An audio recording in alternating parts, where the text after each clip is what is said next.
जय हिंद, वंदे मातरम। बिहार विधानसभा चुनाव 2025 की 243 सीटों का सबसे बड़ा सर्वे हम आपके लिए लेकर आए हैं। क्या बिहार के अंदर हो सकती है उथल पुथल? तेजस्वी यादव या नीतीश कुमार फिरा सकते हैं एक साथ? ये हम इसलिए कह रहे हैं, बिहार में अभी सियासी घटनाक्रम तेज है। अमित शाह के बयान के बाद अब नीतीश कुमार बीजेपी से नाराज हो सकते हैं। बिहार के अंदर अमित शाह ने किया है दावा, बीजेपी को मिलेंगी सबसे अधिक सीटें। मुख्यमंत्री चुनाव की बात तय किया जाएगा, यानी नीतीश कुमार को हटाने का प्लान कहीं ना कहीं बीजेपी बना रही है। अगर ऐसा होता है तो मुख्यमंत्री नीतीश कुमार मुख्यमंत्री बनने के लिए तेजस्वी यादव के साथ भी जा सकते हैं। वहीं अब आपको बता दें कि बिहार के अंदर विधानसभा चुनाव मध्यम में है, यानी बिहार के अंदर मध्य विधानसभा चुनाव में काफ़ी समय नहीं बचा है। बिहार के अंदर अगर विधानसभा चुनाव आज होते हैं, किसकी बनेगी बिहार में सरकार? नीतीश तेजस्वी के एक साथ आने से क्या रहेंगे नतीजे, या नीतीश तेजस्वी के एक साथ ना आने से क्या रहेंगे नतीजे, आज की इस वीडियो में जानेंगे। वीडियो को लाइक, लाल बटन दबाकर चैनल को सब्सक्राइब, घंटी के बटन को याद से दबाइएगा। चलिए दोस्तों, अब वीडियो को शुरू कर लेते हैं। सबसे पहले दोस्तों बात अररिया विधानसभा सीटों की करें तो अररिया में 6 सीटें हैं। 4 सीटें इंडिया गठबंधन, 2 सीटें भाजपा के खाते में। वहीं बात अरवल सीट की करें, 2 सीटें आती हैं, 2 सीटें इंडिया गठबंधन, एनडीए का यहाँ खाता नहीं खुलेगा। वहीं मित्रों अगर हम बात औरंगाबाद की करें, औरंगाबाद में 6 सीटें आती हैं, 3 सीटें इंडिया गठबंधन, 3 सीटें एनडीए, 0 सीटें आने के अंदर। बांका की बात करते हैं, बांका में 5 सीटें आती हैं, 3 सीटें इंडिया गठबंधन, 2 सीटें एनडीए के खाते में।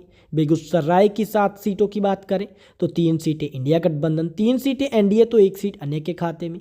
भागलपुर की 7 सीटों की हम बात करते हैं, 4 सीटें इंडिया गठबंधन के खाते में, 3 सीटें एनडीए के खाते में। भोजपुर की 7 सीटों की बात करें, 4 सीटें इंडिया गठबंधन, 2 सीटें एनडीए तो 1 सीट अन्य के खाते में। बक्सर की 4 सीटों में से 2 इंडिया, 2 एनडीए, यानी बिहार के अंदर इस बार जो टक्कर है वो इंडिया गठबंधन और एनडीए में बहुत जबरदस्त है। बात दरभंगा की करें, 6 सीटें आती हैं, 2 सीटों पर इंडिया गठबंधन, 2 ही सीटें एनडीए के खाते में जा सकती हैं। वहीं बात पूर्वी चंपारण करें, यहाँ लड़ाई बहुत ज़बरदस्त देखने को मिलेगी। 7 पर इंडिया गठबंधन तो 5 पर एनडीए भी आगे रहेगा। यहाँ पर काफ़ी अधिक अच्छी लड़ाई देखने को मिलेगी। गया की बात करें, 10 सीटें आती हैं, 4 सीटें इंडिया गठबंधन। वहीं दोस्तों यहाँ पर 5 सीटें एनडीए तो 1 सीट अन्य के खाते में। वहीं बात गोपालगंज सीट की करें, 6 सीटें आती हैं गोपालगंज सीट में, 3 सीटें इंडिया गठबंधन तो 3 सीटें एनडीए के खाते में।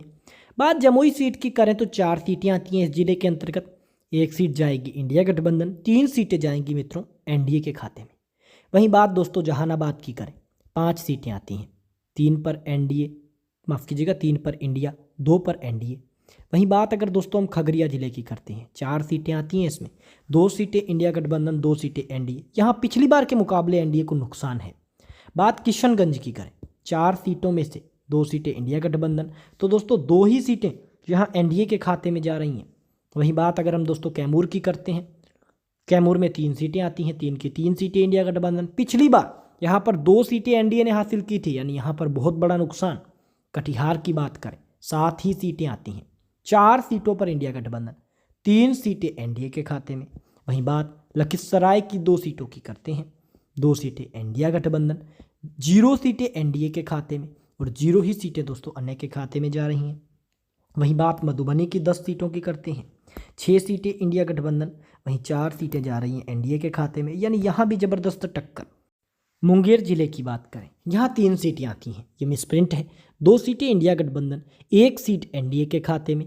वहीं बात मधेपुरा की 4 सीटों की करें तो 2 सीटें इंडिया गठबंधन, 2 ही सीटें एनडीए गठबंधन के खाते में जा सकती हैं। वहीं बात मुजफ्फरपुरा की 11 सीटों की करते हैं, यहाँ 7 सीटों पर तो इंडिया गठबंधन आगे है, 3 सीटें एनडीए तो 1 सीट अन्य के खाते में। नालंदा की 7 सीटों की हम बात करते हैं, 4 सीटें इंडिया गठबंधन, 3 सीटें एनडीए गठबंधन, 0 सीटें अन्य के अंदर। नवादा की 5 सीटों की बात करें तो 4 सीटें जा रही हैं इंडिया गठबंधन के अंदर, 1 सीट जा रही है मित्रों एनडीए के साथ। वहीं पटना की बात करते हैं तो 14 सीटें आती हैं, पटना जो बिहार की राजधानी भी है, यहाँ सियासी गलियारों के अंदर राजनीति की सबसे बड़ी हलचल देखने को मिलती है। 7 सीटें इंडिया गठबंधन, 5 एनडीए तो 2 अन्य। वहीं बात पूर्णिया की करें, जहाँ के सांसद पप्पू यादव हैं और ये पप्पू यादव कांग्रेस के प्रति बहुत अधिक अग्रेसिव हैं, तो ऐसे में यहाँ कांग्रेस को फायदा, 5 सीटें जा सकती हैं। और 2 सीटें एनडीए। यहाँ पर काफ़ी अधिक मुकाबला तेज देखने को मिलेगा। बात रोहतास की करें, 7 सीटें आती हैं, 4 सीटों पर इंडिया गठबंधन, 3 सीटें एनडीए। वहीं बात सहरसा की 7 सीटों की करते हैं, 3 सीटों पर इंडिया गठबंधन की जीत हो सकती है, 4 सीटें एनडीए। वहीं बात समस्तीपुर की करें, समस्तीपुर में 10 सीटें आती हैं, जिसमें से 6 सीटों पर इंडिया गठबंधन तो 4 सीटें एनडीए। बात शिवहर की 1 सीट की करते हैं, इंडिया गठबंधन शिवहर की 1 सीट हासिल करेगा। वहीं बात शेखपुरा की 2 सीटों की करें, यहाँ भी दोस्तों दोनों में टक्कर के मुकाबले 1-1 सीट दोनों के खाते में। वहीं बात सारण की 10 सीटों की करते हैं, 5 सीटें इंडिया गठबंधन, 5 ही सीटें एनडीए के खाते में, यानी बरोबर की टक्कर। वहीं बात सीतामढ़ी की करें, सीतामढ़ी में कांग्रेस पार्टी एनडीए से अधिक कमजोर रहेगी, 5 सीटें एनडीए तो 3 सीटें इंडिया गठबंधन। वहीं बात सुपौल की 5 सीटों की करते हैं, 3 सीटें इंडिया गठबंधन, 2 सीटें जा रही हैं एनडीए के खाते में, 0 सीटें अन्य के खाते में। सीवान की 8 सीटों की बात करें तो दोनों पार्टियां बराबर, 4 सीटें इंडिया गठबंधन तो 4 ही सीटें एनडीए। वहीं बात वैशाली की 8 सीटों की करते हैं, यहाँ 6 सीटें एनडीए और 2 सीटें इंडिया गठबंधन हासिल कर सकती है। वहीं बात हम करते हैं पश्चिमी चंपारण की, जो अंतिम जिला है, 9 सीटें हैं, 3 सीटें इंडिया गठबंधन तो 6 सीटें एनडीए। कुल मिलाकर हमने बिहार की सभी 243 सीटों की बात कर ली, जिसमें इंडिया गठबंधन 130, 107 सीटों पर एनडीए गठबंधन, 6 सीटें अन्य के खाते में। यानी वर्तमान परिस्थितियों के अनुसार बिहार में जो बहुमत का आंकड़ा है वो है लगभग 121 सीट, और ये आंकड़ा किसी भी पार्टी को मिलता देखने को नहीं मिल रहा है। 121 या 122 सीट जो भी पार्टी हासिल करती है वो बिहार में सरकार बना लेती है, और आंकड़ों के मुताबिक बिहार के अंदर सरकार इंडिया गठबंधन की बन सकती है। आपको क्या लगता है? आप ये वीडियो कहाँ से देख रहे हैं हमें कमेंट में बताएं। इस वीडियो को लाइक, चैनल को सब्सक्राइब याद से करिएगा। धन्यवाद।